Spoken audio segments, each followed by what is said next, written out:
आखिर इस तस्वीर की चर्चा कोई क्यों नहीं कर रहा है? आरएसएस के मुख्यालय चीन का एक प्रतिनिधिमंडल पहुंचा। यहां पर वो आरएसएस के स्मृति मंदिर पहुंचे। आरएसएस का एक अधिकारी चीन के राजनयिकों को आरएसएस के मुख्यालय में घुमा रहा है। न सिर्फ यहां पर घुमाया जा रहा है, बल्कि उन्हें वर्धा भी ले जाया जा रहा है। सबसे बड़ा सवाल, इस तस्वीर की चर्चा कोई क्यों नहीं कर रहा? वो भारतीय जनता पार्टी जो चीन के नाम पर अपने आलोचकों पर हमला बोलती है, चीन के नाम पर विपक्ष पर हमला बोलती है, चीन के नाम पर झूठे केसेस में पत्रकारों को जेल में डाल देती है। बड़ा सवाल यह कि चीनी प्रतिनिधिमंडल आरएसएस के मुख्यालय में क्या कर रहा है? कांग्रेस आज यह सवाल उठा रही है। यह खबर अपने आप में बहुत बड़ी है। दिसंबर में इस तरह से नहीं ले जाया जाता। मैं आपको बतलाना चाहता हूं इस मुद्दे पर दरअसल न्यूज 24 कह क्या रहा है, और इसके अलावा टाइम्स ऑफ इंडिया में बाकायदा पूरे विस्तार के साथ यह बतलाया गया है कि इन मुलाकातों में क्या कुछ हुआ। आपकी स्क्रीन पर न्यूज 24 की खबर। चीन का एक दल पूर्व आरएसएस प्रमुख केशव बलिराम हेडगेवार के स्मृति मंदिर पहुंचा। वहां पहुंचकर दल ने आरएसएस के कामकाज को समझा। मैं समझना चाहता हूं कि आरएसएस जो है वो आखिर क्यों अपना कामकाज समझवा रही है चीन के एक प्रतिनिधिमंडल से? क्या वजह है? आरएसएस का आखिर क्या वजूद है? आरएसएस और चाइना के राजनयिकों में ऐसा क्या वैचारिक नाता है जिसके चलते वो आरएसएस के मुख्यालय पहुंच रहे हैं? और जैसे मैंने बताया, सिर्फ आरएसएस के मुख्यालय नहीं पहुंच रहे हैं, वर्धा भी जा रहे हैं, एक विश्वविद्यालय में। वहां पर भी एक कॉलेज में, एक यूनिवर्सिटी में किस तरह से काम हो रहा है उसे समझा जा रहा है चीन के प्रतिनिधिमंडल द्वारा। मैं आपको बतलाना चाहता हूं, यह आपके सामने टाइम्स ऑफ इंडिया की report. Group of Chinese diplomats visited RSS Smriti Mandir in दिसंबर। मैं आपसे सवाल पूछना चाहता हूं कि जिस चीन ने हमारे 21 जवानों को शहीद कर दिया था गालवान घाटी में, आखिर उस चीन के साथ मोदी सरकार की नजदीकियां क्यों बढ़ रही हैं? और सिर्फ यह एक मिसाल नहीं है। सबसे पहले मैं आपको बतलाना चाहूंगा कि गालवान घाटी में हमारे 21 जवानों के शहीद होने के बाद यह पहली बार है जब चीन का कोई प्रतिनिधिमंडल आरएसएस के मुख्यालय पहुंचा है। यही नहीं, चीन का एक प्रतिनिधिमंडल मुंबई और दिल्ली से वर्धा भी गया। वर्धा क्यों गया? वहां पर है महात्मा गांधी अंतर्राष्ट्रीय हिंदी विश्वविद्यालय। वहां पर चाइनीज लैंग्वेज पढ़ाई जाती है। अब वर्धा में इस विश्वविद्यालय में किस तरह से कामकाज हो रहा है उसकी परख करने के लिए ये लोग पहुंचे। अब आप में से कह सकते हैं, भाई देशों के बीच इस तरह का आदान प्रदान होता है? होता है, व्यावहारिक चीजें हैं।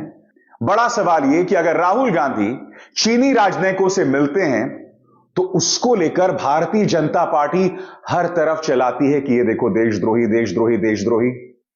तुमने मेरे खिलाफ, तुम्हारे कायर मीडिया ने मेरे खिलाफ झूठा प्रचार चलाया, लगातार झूठा प्रचार चलाया।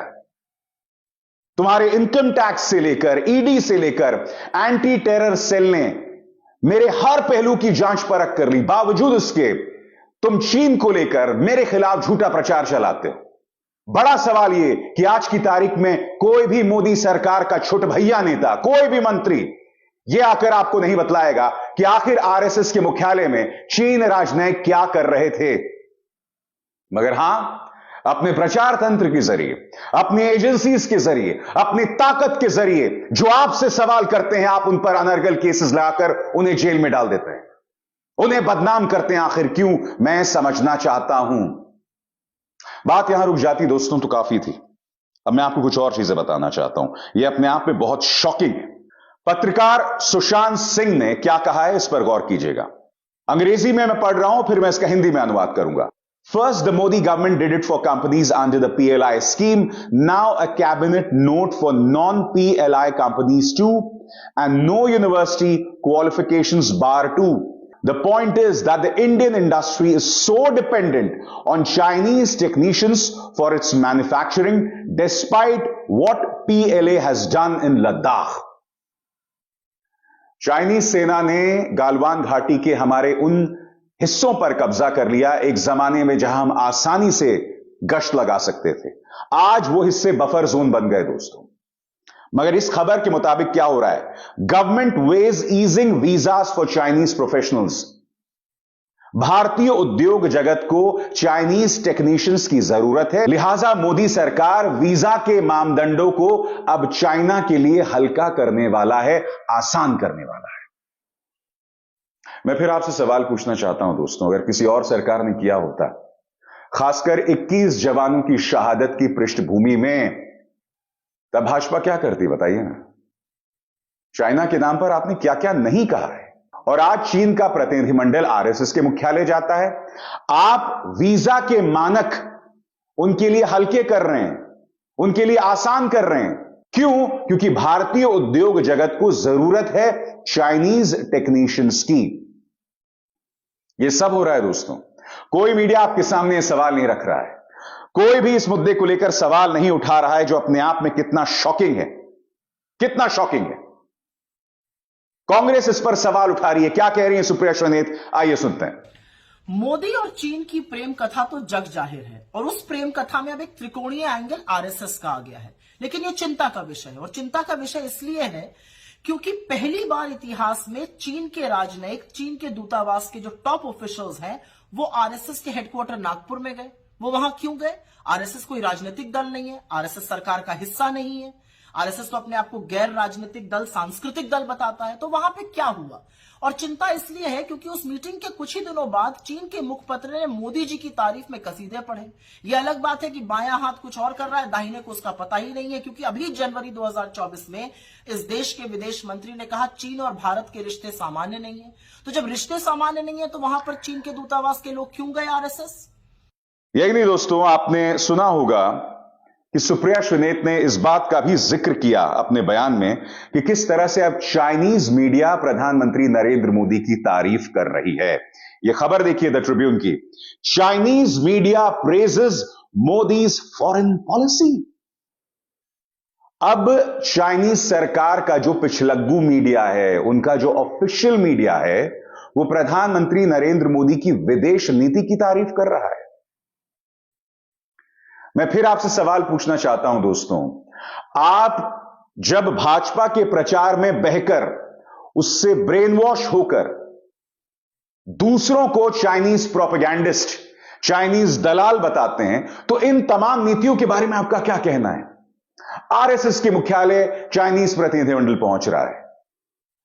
चाइनीज नागरिकों के लिए हमने, चाइनीज टेक्नीशियंस के लिए हमने अपने वीजा नियम जो है वो आसान कर दिए।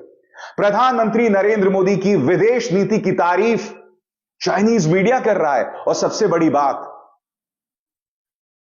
और ये देशद्रोह से कम नहीं है, मेरे शब्द नहीं है, ये भाजपा के शब्द हैं।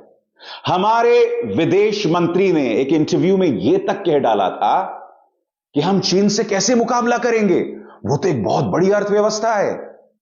याद है कि आप भूल गए? सुनिए क्या कहा था उन्होंने। Look, they are the bigger economy. I mean, what am I going to do? As a smaller economy, I'm going to go pick a fight with a bigger economy. S Jaishankar साहब आजाद भारत के इतिहास में सबसे नाकाम, सबसे कमजोर, बस यही कि इनको अंग्रेजी बहुत अच्छी बोलने आती है, और हां, सबसे बड़े अवसरवादी विदेश मंत्री हैं। क्योंकि जब यूपीए की सरकार थी तो इन्हें खूब मलाईदार पोस्टिंग मिली, खूब मलाईदार पोस्टिंग मिली, और उसके बाद जब मोदी सरकार आई तो उन्होंने पलटी मार ली, पलटी मार ली। और अब पलटी मारकर ये मोदी सरकार के गुणगान गाते हैं। वो तो गाना ही पड़ेगा भैया, आप मंत्री तो गाना ही पड़ेगा। मगर सबसे बड़ी बात, आए दिन कांग्रेस को गाली देते रहते हैं। मगर यहां पर आपने सुना ये व्यक्ति ये कह रहा है कि भाई चीन से हम कैसे मुकाबला करेंगे। कल्पना कीजिए दोस्तों, विपक्ष का कोई नेता इस तरह से बात कह देता। आप विपक्ष के खिलाफ, पत्रकारों के खिलाफ झूठा प्रोपेगेंडा चलाते हैं, आप मेरे खिलाफ झूठा प्रोपेगेंडा चलाते हैं। आज आपका एक भी नेता, उसमें हिम्मत नहीं है मेरे सामने आके इन 3 सवालों के जवाब देने के कि चीनी प्रतिनिधिमंडल आखिर आरएसएस के मुख्यालय में क्या कर रहा है। हमने चाइनीज टेक्नीशियंस के लिए वीजा नियमों को आसान क्यों कर दिया। चाइनीज मीडिया प्रधानमंत्री नरेंद्र मोदी की विदेश नीति की तारीफ क्यों कर रहा है? क्यों सहज महसूस कर रहा है? 21 जवानों की शहादत के बाद भी वो प्रधानमंत्री जो विपक्ष में रहते हुए ये कहते थे कि हमें चीन को लाल आंख दिखानी है, उनके मुंह से आज तक चीन शब्द नहीं निकला। मगर हां, चीन का झुनझुना उठाकर आप लोगों पर हमला बोलते हैं, उनके खिलाफ दुष्प्रचार चलाते हैं, उनके खिलाफ भीड़ खड़ी करते हैं। अरे मैंने तो तुम्हारी एजेंसीज के सभी सवालों का जवाब दिया, एक एक सवाल का जवाब दिया। मेरे साथ सच है, सत्य है, और उस आधार पर सवाल करता हूं, डंके की चोट पर सवाल करता हूं। मेरे पास क्या नहीं है मैं बताता हूं। मेरे पास तुम्हारे प्रचार तंत्र की ताकत नहीं है, मेरे पास वो भीड़ नहीं है। तुम मेरे खिलाफ एक भीड़ खड़ी कर रहे हो बार बार झूठ बोलकर, मगर तुम उन सवालों के जवाब नहीं देते जो मैं बार बार अपने मन से पूछता रहा हूं। मैं एक देशभक्त हूं, एक राष्ट्रवादी हूं, मगर हां, देशभक्त और राष्ट्रवादी होने का अर्थ यह नहीं कि आप सत्ताधारी भारतीय जनता पार्टी से सवाल करना बंद कर दें। अगर आपकी सरकार कुछ गलत करेगी तो सवाल किया जाएगा। 2014 से पहले यही मीडिया के मायने हुआ करते थे, पत्रकारिता के मायने होते थे। सिर्फ इसलिए कि सत्तारूढ़ भारतीय जनता पार्टी को सवाल नहीं पसंद है, इसका मतलब यह नहीं कि मैं सवाल पूछना बंद कर दूंगा। बेशक तुम मेरे खिलाफ भीड़ खड़ी करते रहो, बेशक तुम मेरे खिलाफ झूठे प्रचार करते रहो, मैं सवाल करना बंद नहीं करूंगा। और आज जो मैंने सवाल किए हैं वो अपने आप में बहुत जरूरी सवाल हैं, जिनका जवाब भाजपा को सामने आकर देना चाहिए। अभिसार शर्मा को दीजिए इजाजत। नमस्कार।